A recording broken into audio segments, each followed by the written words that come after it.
All right, let me preach at you a little bit. We are picking up on a series I started a couple weeks ago called More Than Enough. And today it's so fitting that these guys talk about losing their luggage and trying to figure out how God's going to provide, because that's what I'm talking to you about today. Us being willing to go without, to go as God appoints us to go and allows us to go, and to trust Him for His more than enough. I was hanging out Friday night with a couple from our church at a trivia contest. Does anybody like to play trivia? We go to this one spot to play trivia together, and not to bury the headline. We won. How's it going?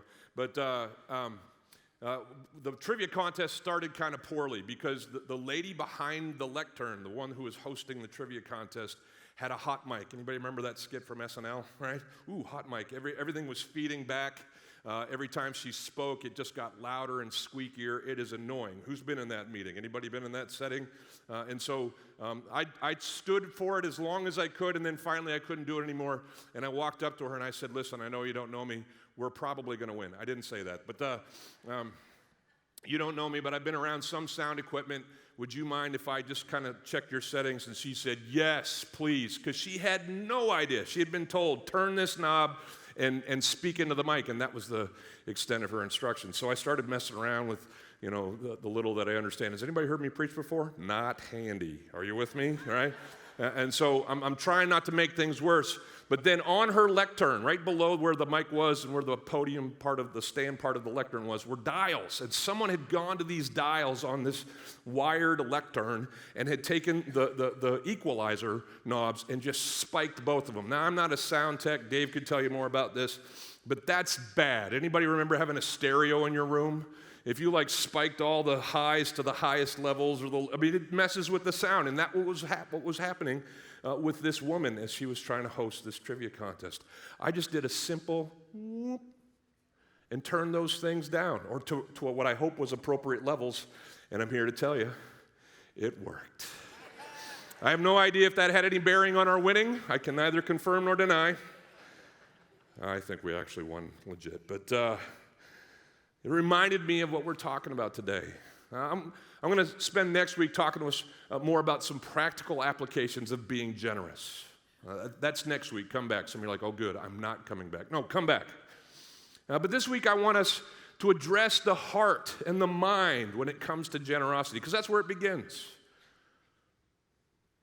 As we talk about God giving us more than enough, about us being generous as He is generous, about us being givers in the same way that He gives, a couple of things. One, I want you to know that I preach these messages because generosity is something that I, as your pastor, desire for you more than from you. I hope you believe me when I say that. This is not a message because our coffers are empty, the giving is way down. This is not, we got to pass the basket twice, let's go. This is a message that is first and foremost about us becoming more like the generous God who gives us all things. Is everybody with me? I want that for you. I want your heart to be His heart. If that translates into you being generous with what He's given you here in this church or in other places, great. That's what it's supposed to do. But first and foremost, I want generosity to be something that can be said about you because it's going to be a blessing for you to be more like the God who is generous to you. That's the first thing. The second thing is that if we're going to be generous, we're going to have to tweak some dials. We're going to have to get the right settings in the right place in our hearts and our minds if generosity is going to become who we are. There's prerequisites to being generous. My son Ben, just this past week, found out that he has been accepted into a program of study to become a heart catheter technician. There we go, that guy. Would it surprise you to know that he had to go through about 18 hours of prerequisites to even qualify for this program? We paid for him to go to college for 4 years, and apparently none of what he studied will help with this. So he had to go through all these prereqs just to even be considered, and he had to get certain levels in those prerequisites to qualify at all. And by God's grace, he's a smart kid, and I hope he sees God's behind this, but he made it, he's in, and off we go. It's the same thing with generosity. These things are prerequisite to us being generous. The first one is this. We must overcome, set the right levels of worship. We must overcome the worship of me. If we're going to be generous, God's got to be first, others have to be second, and I come somewhere after that. But we must not be dedicated first and foremost to ourselves. The second thing, if we're going to be generous, is we need to overcome the desire for more. Overcome the worship of me and overcome the desire for more. Those are the two knobs we've got to have the right settings on. We've got to get over what I call the me, mine, more syndrome. Anybody suffering from me, mine, and more syndrome? Is your life all about me and what's mine? It's all about more. This is born of our nature. We are born with a sin nature that seeks to worship me. It's clear that our factory setting is me first. You can see this if you go to an elementary school tomorrow and watch kids line up. Do you remember being in the lineup? Hey, we're going out to recess. Everybody's going to go. We're all going to get there. What was the fuss about being first in line? Does anybody remember this? I remember almost getting in fights to be the first one in whatever line was being called for by my teacher. There'd be jostling and shoving and pushing and hey, right? And then anybody want to guess where I ended up in almost every one of those scenarios? Back of the line. Why? Because that was the punishment. Isn't that funny? The back of the line was the pain, the punishment that your teacher would inflict on you. Oh, you got to go all the way to the back. And I'm going to be 3 seconds later getting to recess now. Why is that such a big deal with kids? Because they're little sinners. That's why. They are bereft with a sin nature that says, me first. It's all about me.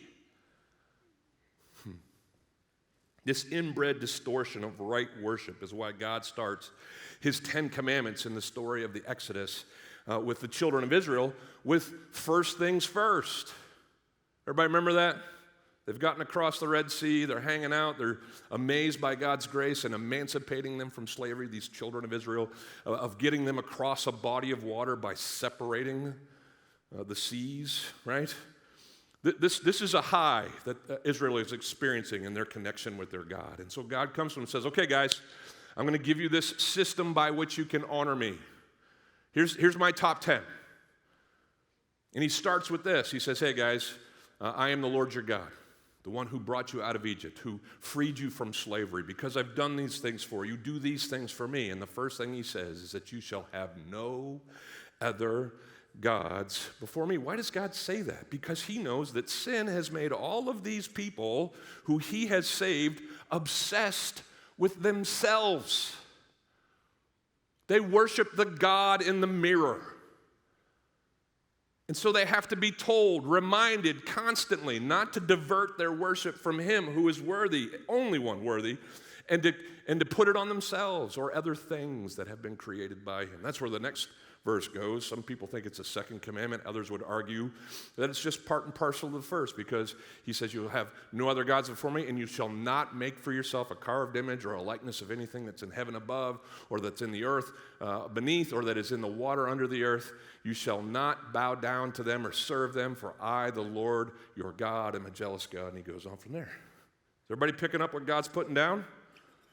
I alone am worthy of your worship. Don't worship anything else, especially, I would say, yourself.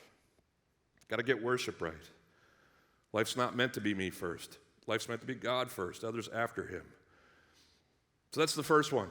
We need to overcome the worship of me. The second one is this. We need to overcome the desire for more. Would it surprise you that if your worship's off, your picture of the things that this world can offer you is off too? If you're all about you, then the stuff of this world becomes, for you, this means by which you can glorify yourself, comfort yourself, provide for yourself. If your worship's off, your approach to things is off. And that's why, as a bookend to these 10 commands, God finishes with this one in verse 17 of Exodus 20. He says, you shall not covet your neighbor's house, your neighbor's wife, his male servant, his female servant, his ox, his donkey, or anything that's your neighbor's. Put in other words, be satisfied with what I give you.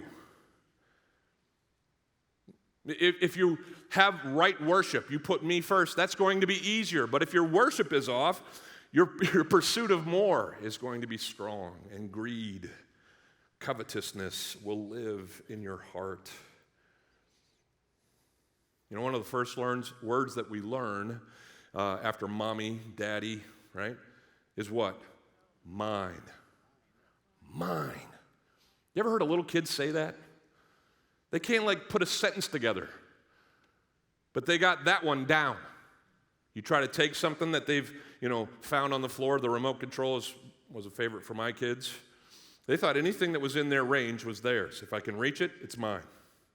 And so you'd come to them, and these little, the little sausage fingers, aren't they cute? These little itty-bitty, no-strength fingers, right? And I remember my 2-year-old just holding on to this, granddaddy remote, this big old universal remote, and they don't know how to use it. They can't eat it. There's absolutely no purpose for this in their lives except that they think it's theirs and you can't have it because, as they scream it in your face, holding on for all they're worth to this useless piece of plastic, they yell, "Mine!" over and over again and lose their lunch after it's gone. That was the only thing in life that mattered, and now it's gone. No. We have to teach our kids to share. Anybody remember teaching that to your kids if you're a parent?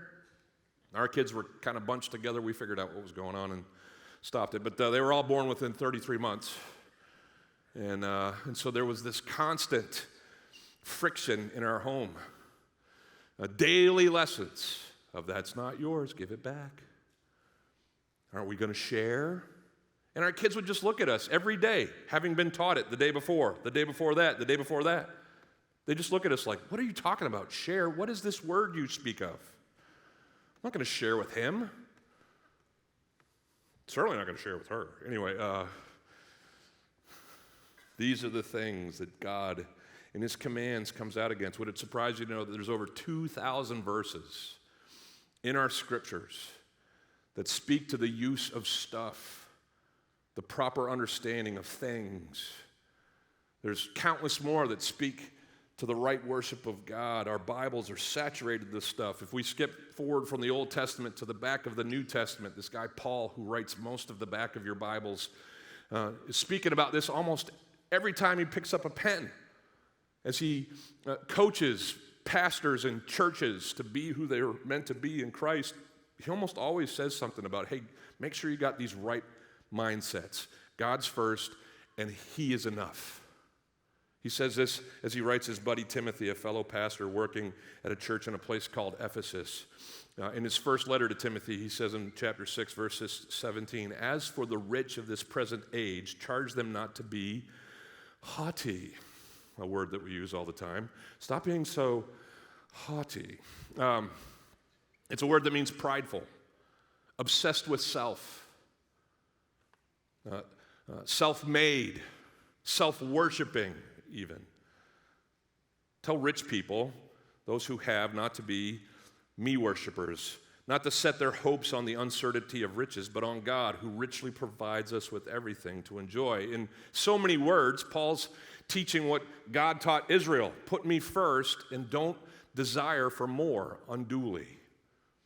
Overcome your worship of me. Overcome your desire for more. In that verse 17, he's saying, don't be proud. Don't bank your life on what's in your bank. And instead, do bank, worship your God. Since all that we have was his before it was ours. Paul goes on in his letter to Timothy. He says in verse 18, these rich people are to do good, to be rich in good works. Here it comes, ready? To be, say it with me, generous and ready to share, thus storing up treasure for themselves as a good foundation for the future, so that they may take hold of that which is truly life. Some of you are sitting there like, that's right, Mark, you tell all those rich people in here that they need to be generous, and they should start by being generous with me. I think you're suffering from the syndrome, if that's what you're hearing. And you're also suffering from perhaps an unwitting ignorance. Because like I told you last time we talked about this, if you drove here this morning in a car, you're among the 10% wealthiest people in the world. Some are like, yeah, but we're not the 1%. And probably true. Most of us in here, the top 1% of earners in America in 2022 are right near the $1 million mark. If you make $1 million a year, you are among the 1%ers here in our country. But we need to expand beyond our borders a little bit in our conversation about this and understand that in the world, most people make dollars a day. The annual salary for the overwhelming majority of the world's population is about $5,000 to $7,000 a year. Some of you, that's a bad week. If you, as a household, earn $34,000 a year, which is well below the median household income of our county, you are among the 1% of the most wealthiest people in the world. So please, quit looking across the aisle at the rich people that God wrote that verse for. He's talking to us. We are, just one more time, among the most blessed people of all history, being born when we were born, where we were born. I know everybody in here has different bank account numbers and different levels of this and that, but understand, we are among the richest of all time. And as God speaks to us, he understands what those things, having those things, can do to our souls. And so we got to make sure we tweak the dials, keep him in his proper place, and avoid the greed that can keep us from being generous. One last passage. Let's go to Jesus. Can we do that? We've talked about the Old Testament. We've gone to Paul and some of the things that he said to the first century church. Let's go to Jesus. Did Jesus talk about money? You bet he did. He had one conversation with a young religious guy who came to him and said, what do I got to do to be saved? You remember that one? I think it's Luke 18. Jesus says, well, hey man, keep all the commandments and you're on your way. And the guy says, done it, spiked the ball, touchdown, nailed it. Maybe the Bucks can figure that. Anyway, but he says, yeah, I got that. And then Jesus says what he says to him. He says, oh, one more thing. Go and sell everything that you have, and then, without your stuff, come and follow me. And most of us who grew up going to church know this story. If you didn't, here's how it ends. The guy leaves because the things that he had him, and he was unwilling to release them to follow the Son of God in life. And Jesus says to his friends as this kid's walking away, he's like, oh man, I feel so bad for people with stuff. You know, it's easy for a camel to go through the eye of a needle than it is for a rich guy to get into the kingdom of heaven. Now, he wasn't saying that rich people can't get into the kingdom of heaven. He wasn't even saying it was bad to be rich. He just feels bad for those of us who have stuff. It's hard for us to keep our priorities straight. At another time, Jesus is teaching, this is in Luke 12, and I'll close with this. By close, I mean eventually. But in Luke 12, Jesus is teaching, and if you read the verses that precede verse 13, which is where I'm going to start, he's teaching on some really heavy stuff. Like he's warning against people following the Pharisees. He's basically calling out the established leadership of the Jewish religion and saying, don't trust these guys. This is like headline news, right? This would be a tweet. Jesus just said, don't trust the Pharisees, right? And all of Israel will be like, whoa, right? And then he talks about, hey, if you follow me, it's going to be hard, but don't be afraid. Hey, if you follow me, you're going to be persecuted, but stay strong. He talks about all these heavy things. And then in verse 13, this dude, we don't know his name. Jesus just calls him man. Perhaps he wasn't listening. This is entirely possible. Husbands, nod your heads with me right now, right? Because you've had entire conversations where your wife has spoken for 5 minutes about everything that's in her heart, and she says, what do you think? And you say, huh?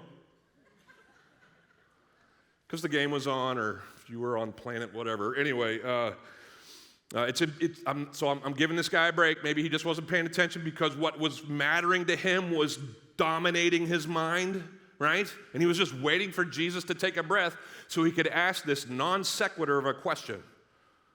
Here it comes. Someone in the crowd says to Jesus, as he's teaching on all this heady stuff, teacher, Tell my brother to divide the inheritance with me. That's the setup. That's the whole thing.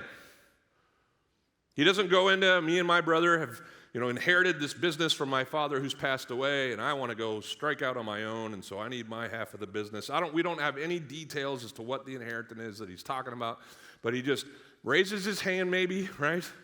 And Jesus is in this great crowd, and he says, yes, Marty. And Marty says, hey, can you be Judge Wapner up in this thing and litigate my inheritance squabble with my brother? This was common in Jewish culture of the time. Rabbis were kind of seen as small claims court. If there was an arbitrator needed in certain situations, you'd go to the guy that everybody trusted to be wise, right? So he's not way out of bounds, but he's certainly not on subject when he asks this thing. And Jesus, I don't know if you've ever been in that conversation where you've been like, really hammering certain things and someone comes out of left field. Jesus is like, seriously? Come on. And he says something that as a Hebrew idiom is kind of a pejorative. It's like, it's dismissive when he says to this guy. We say things like, verse 14, man who made me a judge or an arbiter over you. We say, hey, man, to people whose name we can't remember. Anybody done that this morning, right? Hey, buddy. Hey, man. Hey, bro. This was, if you just called a fellow Jew man, you were saying, it's like, seriously, man? Are you really asking me to be the judge or the arbitrator over you? It's kind of ironic. Who's our judge, ultimately and eternally? Yeah, the guy who asked this question. He's going to sit on a throne and he's going to judge all of us. And what he's going to ask us, if you're kind of new to church, is, did you know me and what did you do for me? The first one's the biggie. And if you're sitting here today and you're kind of familiar with the Christian story and you think we're quaint and it's interesting and I'm glad my relatives believe this stuff, here's what we believe to be true. You are heading for a destiny at the end of your life or at the return of Christ where Jesus will be your judge. And he will ask you, not what did you accomplish in your career, not all your accolades. He'll just say, hey, did you put your faith in me to save yourself from your sins? Yes or no? And then if you say yes, he'll say, okay, beyond that, what did you do in my name, for my name?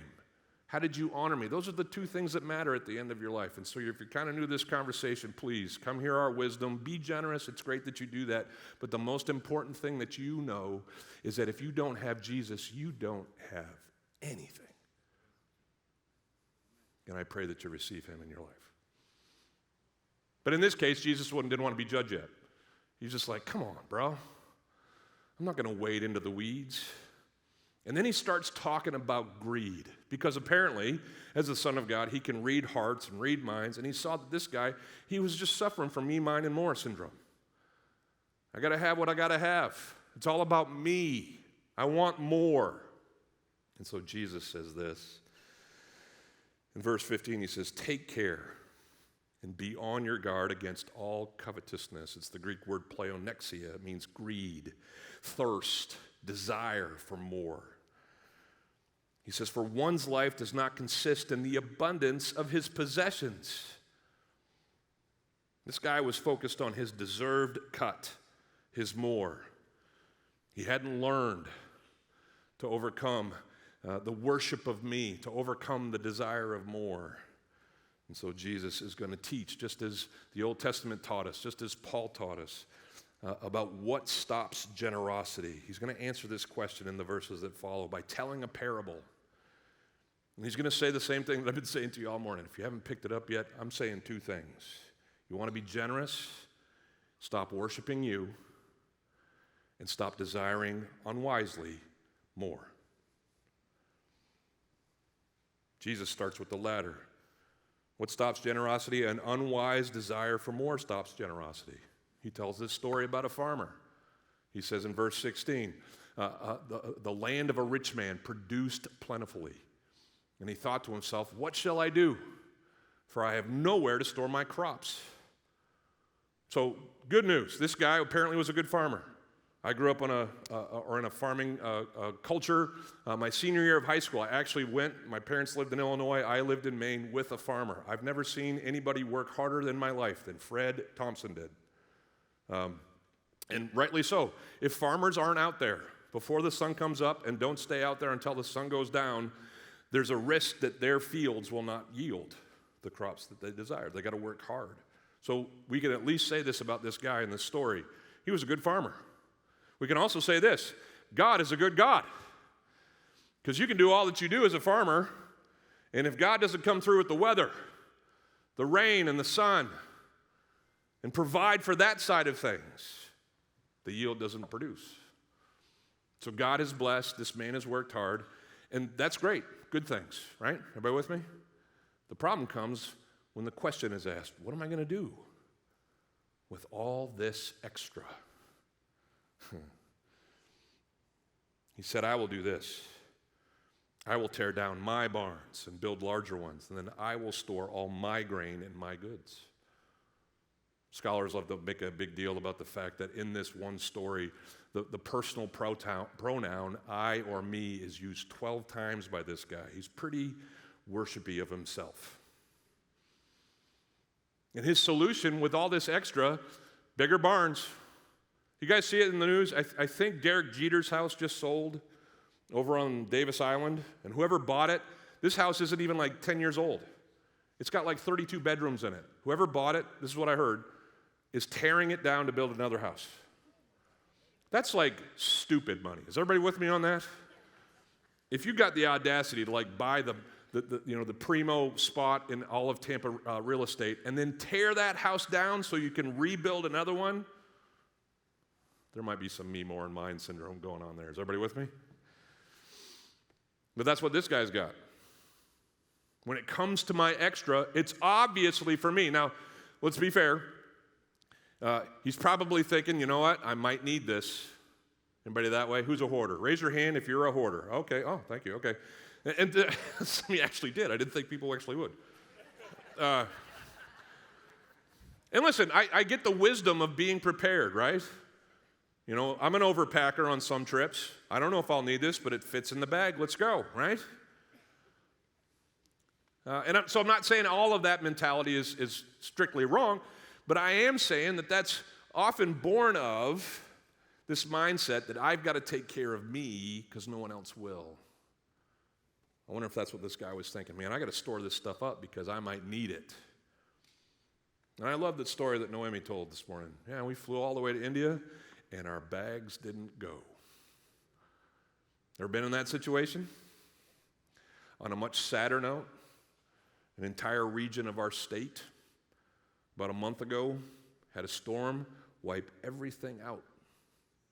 And the stories that I'm hearing are certainly sadness over the loss, but grateful hearts over understanding what really matters in the wake of that loss, right?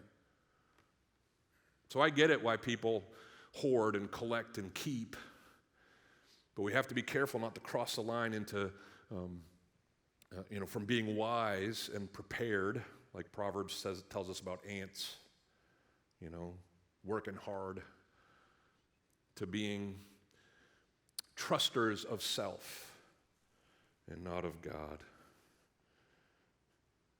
Yeah, it goes on, and